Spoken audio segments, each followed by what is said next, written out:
श्री कृष्ण, राधे राधे, श्री हरिदास। और आज मैं आपको लीलाओं की श्रृंखला से शुरू करूंगी। ये जो लीला है ये स्टार्ट होती है द्वारिका से, क्योंकि अब जो हमारा तीर्थ स्टार्ट हुआ था वो द्वारिका से शुरू होता है।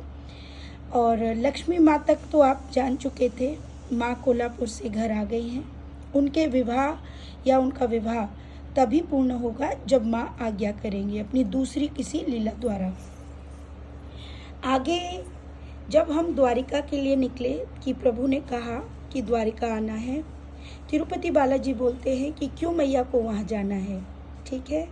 और हम निकल चुके थे, क्योंकि ये बात मुझे बताई गई लीला से बाद में कि प्रभु ने मना किया था, लेकिन भाव आ रहा था, लेकिन प्रभु की ही ये लीला है। देखिए, मना करना भी उनकी लीला है, हाँ करना भी उनकी लीला है। आप समझ रहे हैं।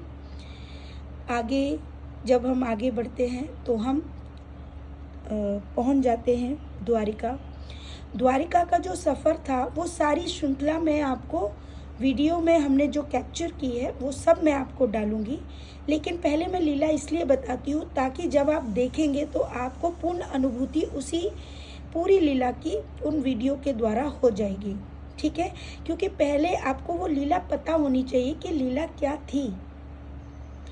तो हमारी जो शुरुआत है वो द्वारिका के लिए होती है कि द्वारिका में भी जो स्थान है, कहाँ तक हम बाय फ्लाइट गए, उसके बाद हमको जाना था ट्रेन से।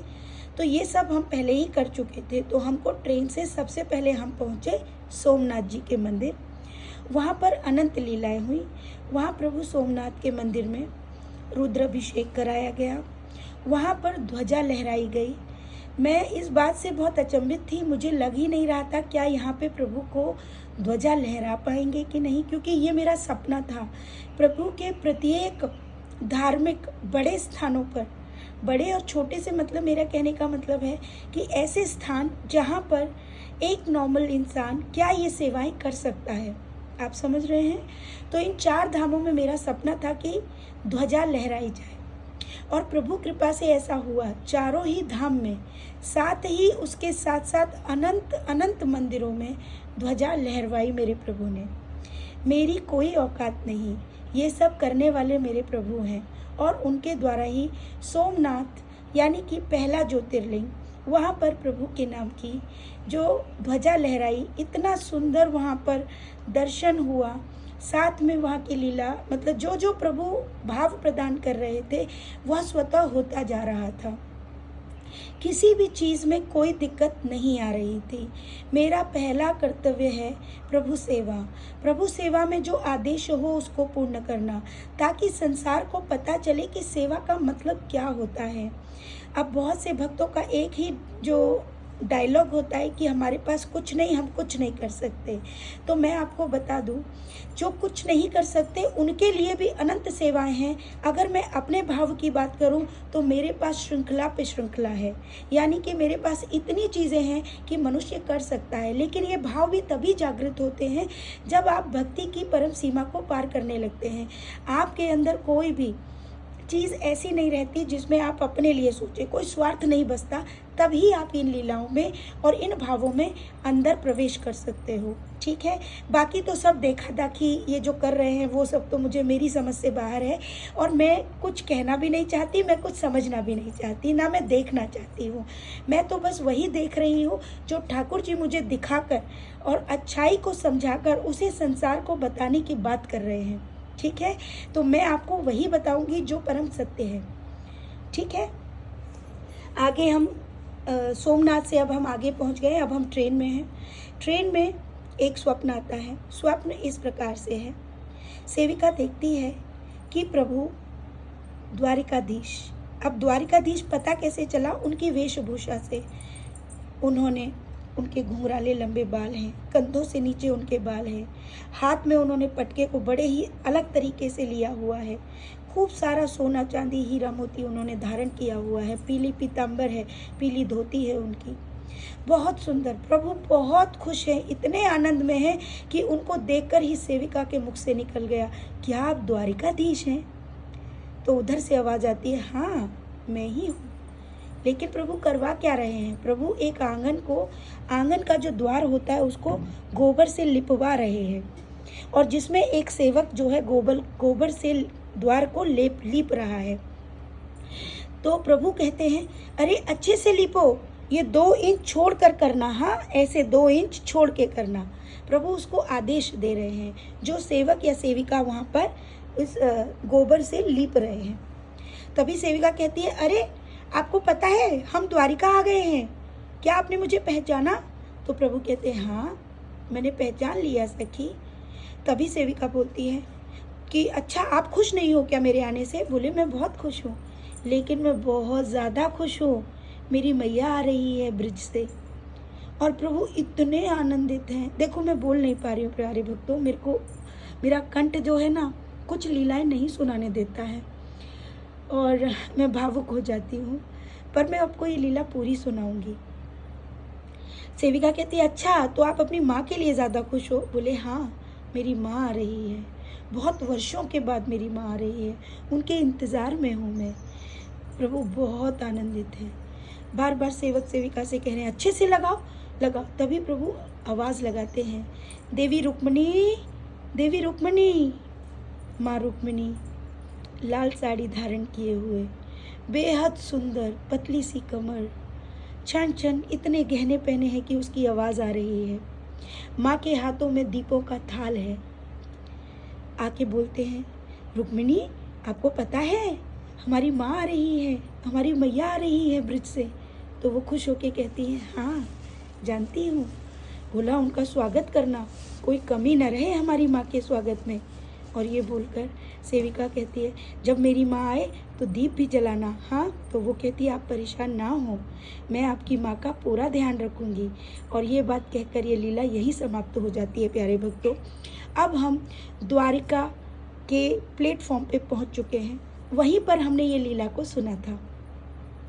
अब हम जाकर सबसे पहले द्वारिका पहुंचकर हमने एक ऑटो किया, वहाँ से हमने एक अच्छा सा होटल रूम लिया। हम 3-4 लोग थे, मैं थी, सोना और एक मैया है वो थी, और एक और प्यारी भक्त है वो थी। हम चारों के लिए ही ये लीला थी जिसमें हम चारों का प्रवेश इस लीला में हुआ है, और हम चारों वहाँ पहुँच चुके हैं। होटल रूम में हमने कपड़े रखे हैं, सब किया, स्नान किया, और अब हम शाम को हमें द्वारिकाधीश जी के दर्शन करने हैं। प्यारे भक्तों हम दर्शन के लिए जाते हैं, वहाँ पर हमको दर्शन तो मिले ही मिले, क्योंकि सोमनाथ में हमें एक पंडित जी मिले थे जिन्होंने हमारी ध्वजा लहरवाई थी। उन पंडित जी ने हमें द्वारिका के एक पंडित जी का नंबर दे दिया था। वो मंदिर के बाहर ही पंडित जी हमारा इंतज़ार कर रहे थे, और उन्होंने हमारे द्वारा वो बहुत अच्छे से उन्होंने दर्शन कराए। वैसे कोई VIP दर्शन का वहाँ कोई तरीका नहीं है, आप कितनी बार भी दर्शन कर सकते हैं द्वारिका में। प्रभु ने जो स्वप्न में वस्त्र धारण किए हुए थे वही वस्त्र धारण प्रभु ने अपने शाम के दर्शन में किए हुए थे द्वारिकाधीश जी ने। हम आनंदित थे, वो जो 2 भक्त थे वो भी साक्षात अपनी आंखों से इन चीज़ों को देख रहे थे, और उनके अश्रु नहीं रुक रहे थे। अब आगे आगे जो हो रहा था वहाँ पर भोग सेवा 15 दिन, 1 दिन, महीने की, हम वो सब करते हुए आगे बढ़ रहे थे। वो भोग सेवा करवाई हमने, वहाँ पर तुला दान करवाया, मतलब वहाँ पे जो जो हम कर सकते थे, जो हमारी क्षमता थी, हम वो सब करते गए। करने के बाद अब हम अपने रूम में आ गए हैं, सो गए हैं। दूसरे दिन हमें भेंट द्वारिका के लिए निकलना है। अब देखिए भेंट द्वारिका के लिए अभी हमारा किसी से कोई ताल्लुक़ नहीं है, हमारा किसी से कोई बात नहीं हुई है। आपको मैं ये भी बता दूं कि जब हम द्वारिका से आए तो उस दिन का जो भोजन था, जिन पंडित जी ने हमारी ये सेवाएं करवाई थी, उन्हीं पंडित जी के घर पे हमको निमंत्रण मिला था कि आप हमारे घर पर ही आज जो है भगवान का महाप्रसाद भोग पाएंगे। तो हम उनके घर गए, उनके घर ही हमने उस दिन द्वारिकाधीश जी के का 56 भोग, जो भी वो भोग पाते हैं, वो सारे भोग हमने प्रसाद में पाए। इसके बाद होटल रूम में आए। आने के बाद दूसरे दिन के लिए हम सुबह मॉर्निंग में तैयार हो गए हैं और 6:30 बजे हमें निकलना है। तो हमने एक ऑटो हायर किया था, जो हमको एक बच्चा था जिसे देखकर मुझे मेरी कृष्ण की ही अनुभूति हो रही थी। तो वो बेटे को मैंने बोला कि देखिए बेटा आप आ जाना, आप ही हमको भेंट द्वारिका ले जाना, क्योंकि मेरे मन में एक भाव होता है कि इसके साथ जाएंगे तो इसको भी कुछ मिलेगा, है ना, हमसे भी कुछ अच्छा कर्म हो जाएगा।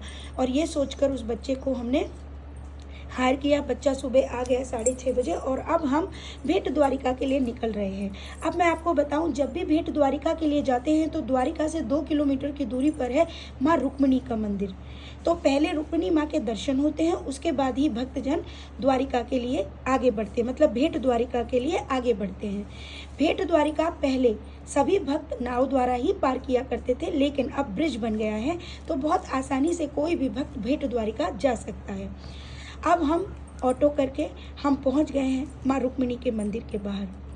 अभी वहाँ आंगन है, बहुत ज़्यादा सुविधाएं वहाँ पे कुछ भी नहीं है, एक मंदिर ही है, बहुत पुराना मंदिर है, 5000 वर्ष पुराना वो मंदिर हमको दिख रहा है। वहाँ निकलकर मुझे मतलब बहुत भावुक हो गई हूँ मैं, मुझे नहीं पता क्यों, क्योंकि रुक्मिणी मुझे आज से, जब से इन लीलाओं का शुरुआत हुई थी तभी से माँ रुक्मिणी के दर्शन में बहुत बार अपने स्वप्नों में कर चुकी थी और हर स्वप्न में वो एक ही बात कहती थी कि आप मुझे प्यार नहीं करती है ना, आप राधा को प्यार करती है ना।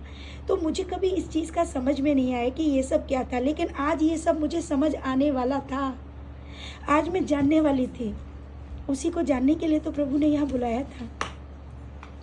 मैं आगे बढ़ती हूँ, मेरे साथ मेरे वो दोनों तीनों भक्त थी।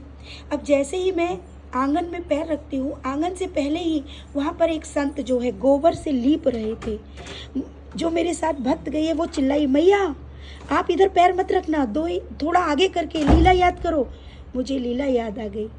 मैंने वो गोबर पे पैर न रख के साइड से जैसे प्रभु ने कहा था वैसे ही पैर आगे बढ़ाया, आगे गई। अश्रु तो तभी आंखों में आ चुके थे। अब मैं सोच रही थी आगे क्या होने वाला है। जैसे ही हम आगे बढ़े, मंदिर पे प्रवेश किया तो सामने ही एक महिला जो होंगी 45-46 साल की, वो साड़ी जो है बेच रही थी। वहाँ पे और कुछ नहीं मिलेगा आपको, सिर्फ साड़ी बिक रही थी। उनकी कॉस्ट भी ज़्यादा नहीं थी, 400-500 मैक्सिमम। उन्होंने जैसे ही मुझे देखा, बहुत सारी भीड़ आ रही थी, वहाँ से हज़ारों लोग थे। उस भीड़ में से उस महिला के पास जब मैं पहुँची तो उसने मेरा हाथ पकड़ के कहा कि आप अलग हैं। मुझे कुछ समझ नहीं आया। उन्होंने कहा मैं रोज़ हज़ारों लोगों को यहाँ देखती हूँ, लेकिन आप में मुझे कृष्ण दिखा। मुझे समझ नहीं आया, मेरी आंखों से अश्रु बहने लगे। ये सब जो मेरे साथ भक्त थे वो सब देख रहे थे कि ये हो क्या रहा है। मैंने कहा ये मेरी बहू है रुक्मिणी, मुझे मेरी रुक्मिणी के लिए सुंदर सी साड़ी दे दो। मुझे नहीं पता था कि यहाँ पे कहाँ क्या मिलता है, कोई आइडिया नहीं था, मैं अचानक से आई हूँ, ये मेरी बहू है। वो भक्त बहुत रो रही थी। वो मुझसे कह रही थी मुझे एक प्रश्न जानना है आपसे, मैं बहुत परेशान हूँ, क्या आप मुझे बताएंगी? मैंने कहा हाँ हाँ मैं ज़रूर बताऊँगी, उस प्रश्न के लिए ही शायद मुझे प्रभु ने यहाँ बुलाया। तो वो कहती हैं मैंने प्रेमानंद महाराज जी की वाणी सुनी है, वो कहते हैं राधा नाम लेने से ही उद्धार होगा। क्या मैं राधा नाम लूँ या रुक्मिणी नाम लूँ? प्यारे भक्तों, मुझे रोना आ रहा है।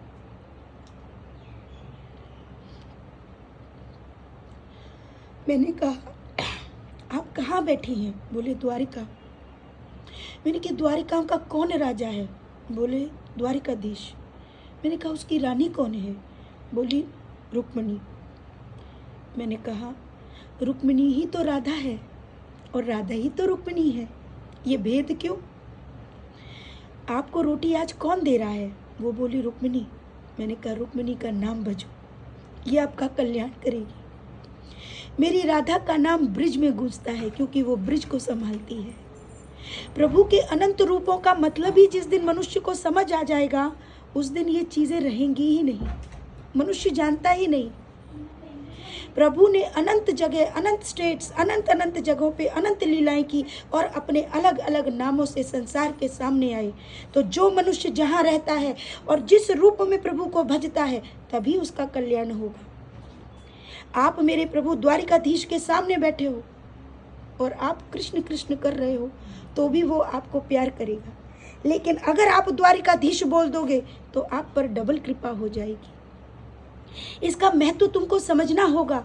अगर आप रुक्मिणी के सामने बैठे हो, ये राधा का ही नाम है। अगर आप रुक्मिणी के द्वार पर बैठे हो और आप उसका नाम नहीं ले रहे हो तो ये अपराध आप कर रहे हो, क्योंकि इस नाम से आपका तार होगा। क्योंकि प्रत्येक मनुष्य का उद्धार होने का एक एक सबका अलग अलग, क्योंकि भगवान ने लीलाएं ही इसीलिए की हैं ताकि आपको जो नाम भा जाए उस नाम से आपका उद्धार हो जाएगा। मैं ज़्यादा ज्ञान नहीं रहती, ना मैं किसी की बात को काटती हूँ, लेकिन जो मेरे प्रभु ने कहा मैं आपको वही बता रही हूँ।